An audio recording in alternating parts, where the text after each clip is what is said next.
Miss Hudson, we have prepared a corpse identical to you, just as you requested. It will be delivered to your wedding with Mr. Warhol in 10 days. Hearing the voice on the other end of the line, Violet Hudson felt a small knot of tension unwind inside her. All right, thank you, you're welcome. This is our job. Please rest assured, no one will ever suspect a thing. With that guarantee, she exhaled, the weight on her chest easing just a little after confirming the final details once more. She ended the call and pushed open the door to the private room. The noise inside had been a constant hum, a mix of voices overlapping, but the moment she stepped in, silence fell like a curtain. Chapter Miss Hudson, we have prepared a corpse identical to you, just as you requested. It will be delivered to your wedding with Mr. Warhol in 10 days. Hearing the voice on the other end of the line, Violet Hudson felt a small knot of tension unwind inside her. All right, thank you, you're welcome. This is our job. Please rest assured, no one will ever suspect a thing. With that guarantee, she exhaled, the weight on her chest easing just a little after confirming the final details once more. She ended the call and pushed open the door to the private room. The noise inside had been a constant hum, a mix of voices overlapping, but the moment she stepped in, silence fell like a curtain. Grayson Warhol, seated at the center, stood up at once. Taking her hand, he looked at her with deep concern and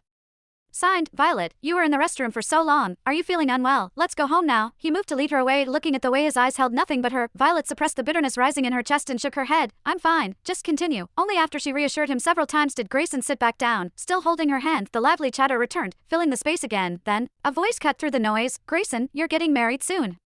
What do you plan to do about that little assistant of yours? At those words, Violet's nails dug into her palm. Her face turned a shade paler. Someone beside the speaker nudged him with an elbow. Hey, mind what you say, Violet is right here. The man shrugged, unconcerned. What does it matter? She can't hear us anyway. I was just curious how Grayson plans to handle his little lover. All eyes turned to Grayson. He picked up a shrimp, peeled it with deliberate care, and placed it into Violet's bowl before speaking. I'll keep her. She's just a pet to pass the time. The only one I love is Violet, but Violet would leave me if she ever found out, so I hide it well. Even after marriage, she'll never know. His gaze swept the room, sharp and commanding. And you all should mind your own business. If anyone dares to spill this to Violet, don't blame me for what happens next. A few people chuckled. They were used to the ways of the wealthy. A wife at home, a mistress outside. It was nothing new.